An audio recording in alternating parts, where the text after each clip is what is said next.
Hello नमस्कार साथियों, स्वागत है आपका यूट्यूब चैनल पे। साथियों, अगर बात करें, मैं हूँ ललित और आज लेके आए आप सभी के बीच में जो कि जीके और जीएस का बहुत ही अच्छा जो कि प्रैक्टिस सेट है साथियों, वो लेके आए आप सभी के बीच में। यानी कि 20 में से 20 आप ऐसे जीडी में बिल्कुल करोगे, कंफर्म आप करोगे, इससे वो आपको एग्जाम में % मिलेंगे साथियों। तो बिल्कुल अगर चैनल पर नए हो तो चैनल को सब्सक्राइब करो और बेल आइकन को प्रेस करो। और चलते हैं बिना किसी देरी के जो कि जीके जीएस, यानी कि 10 मिनट में आपका पूरा जीके जीएस करवाया जाएगा। 20-20 क्वेश्चन रोज करेंगे तो अपन बिल्कुल मंजिल के पास ज़रूर पहुँच जाएंगे। इसके लिए बिल्कुल अपना जो कि अगर बात करें तो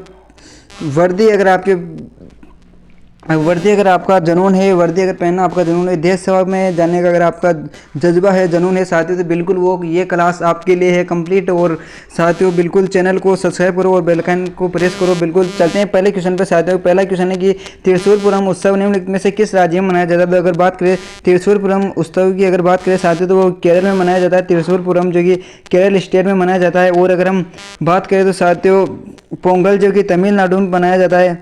अगर पोंगल की बात करें साथियों तो पोंगल जो कि तमिलनाडु में मनाया जाता है। और अट्टूगल पोंगल की बात आ जाए साथियों, तो वो जो कि केरल में मनाया जाता है अट्टूगल पोंगल, और पोंगल जो कि तमिलनाडु में मनाया जाता है। तो इसका सेकंड ऑप्शन राइट हो जाएगा। उसके बाद अपना दूसरा प्रश्न है साथियों कि दूसरा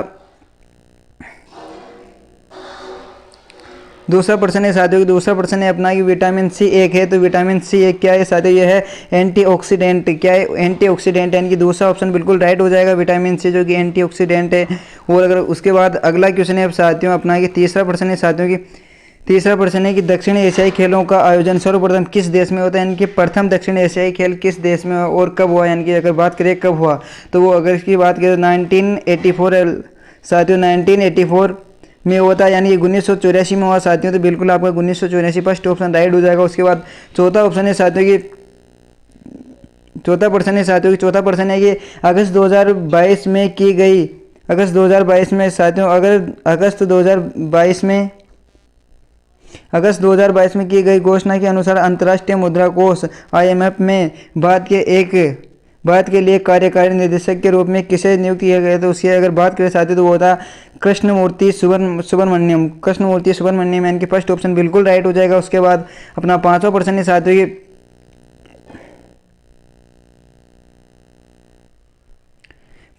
कि ग्रीष्म ऋतु स्थानीय तूफानों का मौसम होता है जिसमें तीव्र हवाओं के साथ गरज वाली मूसलाधार वर्षा भी होती है। इसके साथ प्राय हिमवृष्टि भी होती है। पश्चिम बंगाल में यानी कि वेस्ट बंगाल में इन तूफानों को किस रूप से जाना जाता है? इन्हें यानी कि पश्चिमी जो अगर बात करें साथियों की वेस्ट बंगाल में जो वर्षा होती है शीत ऋतु में, हमारे यहाँ तो इसे माहौट बोला जाता है साथियों। हमारे यहाँ तो क्या माउट बोला जाता है, पर पश्चिमी राजस्थान में इसे यानी कि पश्चिमी वेस्ट बंगाल में इसे काल वैसाखी के नाम से जाना जाता है। यानी कि फर्स्ट ऑप्शन बिल्कुल राइट हो जाएगा। और जो कि गर्मी के दिनों में जो कि धूल भरी आंधियों के साथ जो हवा चलती है उसे लू बोला जाता है साथियों, जो कि राजस्थान में लू बहुत ही प्रचलित है। उसके बाद अगला प्रश्न है साथियों कि शतरंज के वर्गाकार खानों की क्षितिज पंक्तियों को क्या कहा जाता है? जो शतरंज जो खेल होता है उसमें वर्गाकार जो कि खाने होते हैं उनकी क्षितिज पंक्तियों को क्या कहा जाता है? उन्हें बोला जाता है साथियों रैंक बोला जाता है। क्या?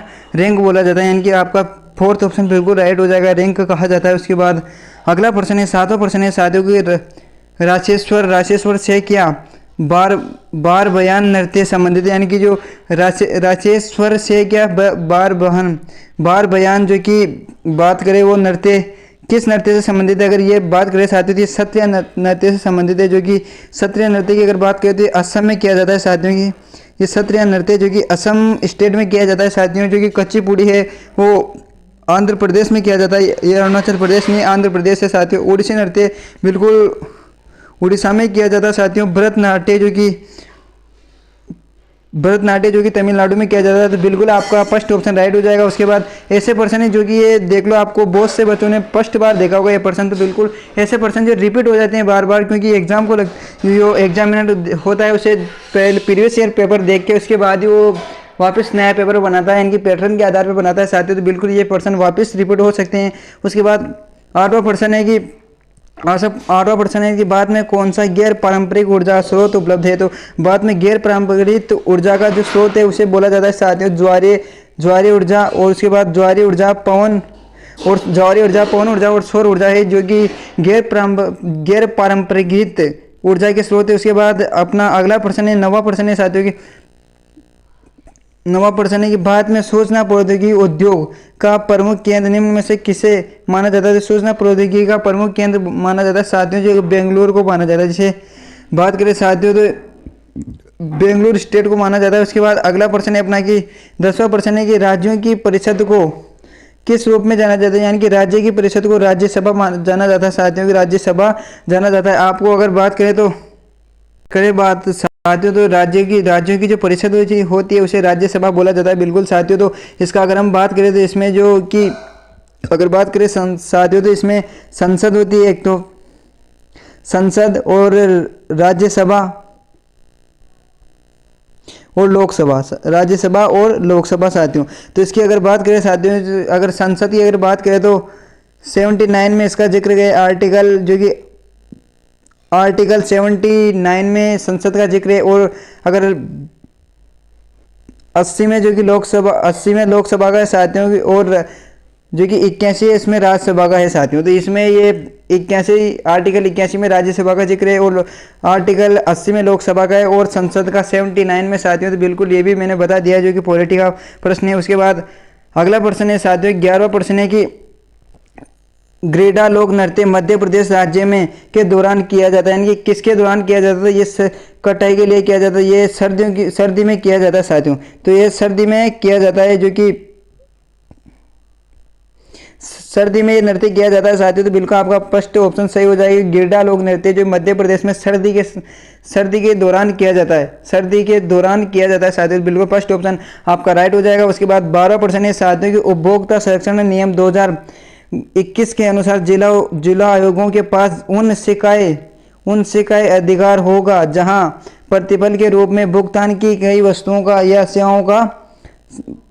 सेवाओं का साथियों मूल्य है। तो इसका अगर पूरा प्रश्न पढ़े अपन साथियों तो पूरा प्रश्न है कि उपभोक्ता संरक्षण नियम 2021 के अनुसार जिला आयोगों के पास उन शिकायतों पर विचार करने का अधिकार होगा जहां प्रतिफल के रूप में भुगतान की गई वस्तुओं या सेवाओं का मूल्य अगर बात करें तो उसका मूल्य की बात करें साथियों तो 50 लाख रुपए से अधिक नहीं होना चाहिए। तो इसका बिल्कुल थर्ड ऑप्शन बिल्कुल राइट हो जाएगा। उसके बाद अपना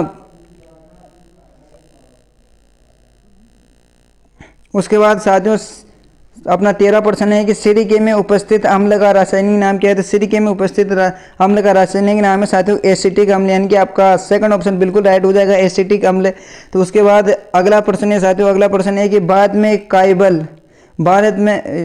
में कार्यबल आबादी के लोग शामिल नहीं होते हैं। तो अगर उसकी बात करें साथियों 14 से यानी कि जो कि 6 से 14 वर्ष के जो बालक होते हैं वो बाल श्रम के अंतर्गत आते हैं। बिल्कुल, तो ये बच्चे होते हैं बिल्कुल। तो 14 वर्ष बाद में कार्यबल अगर बात करें तो वर्क फोर्स की अगर बात करें साथियों तो आबादी में 14 लाख से कम उम्र के लोग शामिल नहीं होते। उसके बाद 15% है साथियों की 15% है अपना कि बराबर अर्थव्यवस्था की सभी फर्मों के सफल मूल्यवर्धन का कुल योग है। तो उसका मूल्य योग है साथियों की जीडीपी में, किसमें साथियों जीडीपी में है। तो आपका बिल्कुल जीडीपी राइट हो जाएगा साथियों।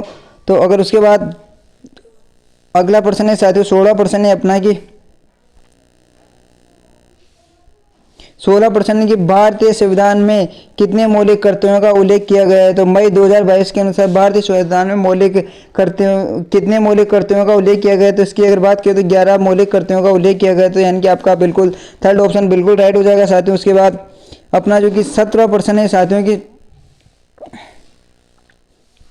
17% है कि निम्नलिखित में से कौन बांग्लादेश के ग्रामीण बैंक के संस्थापक है? तो बांग्लादेश के जो ग्रामीण बैंक के संस्थापक है वो है साथियों मोहम्मद यूनुस। कौन है? मोहम्मद यूनुस, यानी कि आपका थर्ड ऑप्शन बिल्कुल राइट हो जाएगा। उसके बाद अगला प्रश्न है अपना कि 18% है कि 1857 में किस विश्वविद्यालय की स्थापना की गई? यानी कि 1857 में किस विश्वविद्यालय की स्थापना की गई? तो उसकी अगर बात करें तो बम्बई विश्वविद्यालय की, बम्बई यूनिवर्सिटी की स्थापना की गई, यानी कि सेकंड ऑप्शन बिल्कुल राइट हो जाएगा। उसके बाद अपना जो कि 19वां प्रश्न है साथियों, 19वां प्रश्न है कि भारत के जम्मू एंड कश्मीर के किस राजनीतिक नेता ने नवंबर 2022 में किश्तवाड़ टोडा बेल्ट की 3 दिवसीय यात्रा शुरू की? तो उसकी अगर बात करें साथियों तो गुलाम नबी आज़ाद यानी कि फोर्थ ऑप्शन आपका बिल्कुल राइट हो जाएगा। गुलाम नबी आज़ाद ने की थी। उसके बाद अपना 20वां प्रश्न है और लास्ट 20वां प्रश्न है साथियों की जो हिस्ट्री से निम्नलिखित में से सुंग वंश की स्थापना किसने की? तो सुंग वंश की अगर स्थापना की अगर बात करें साथियों तो पुष्यमित्र सुंग ने की थी, यानी कि आपका बिल्कुल फर्स्ट ऑप्शन राइट हो जाएगा। पुष्यमित्र सिंह सुंग यानी कि फर्स्ट ऑप्शन राइट हो जाएगा बिल्कुल साथियों। एसएससीडी के प्रीवियस ईयर यानी कि 11 जनवरी का सेट है साथियों, बिल्कुल सेकंड शिफ्ट यानी कि फर्स्ट शिफ्ट 11 जनवरी का सेट है। तो बिल्कुल पूरे जीके जीएस के पूरे पेपर करवाऊंगा अभी यूट्यूब पे, यानी कि फर्स्ट बार करवा रहा हूँ। कोई भी जीके जीएस का सेट नहीं कराता, बिल्कुल अपन करवा रहे हैं साथियों। तो बिल्कुल चैनल से जुड़ना ना भूले और ज़्यादा से ज़्यादा साथियों तक ये वीडियो शेयर करना ताकि उनको भी जीके जीएस का पता चल सके ऐसे जीडी में जीके और जीएस कौन सी आती है। ठीक है ना साथियों, मिलते हैं किसी नेक्स्ट सेशन के साथ। आज तक इतना ही।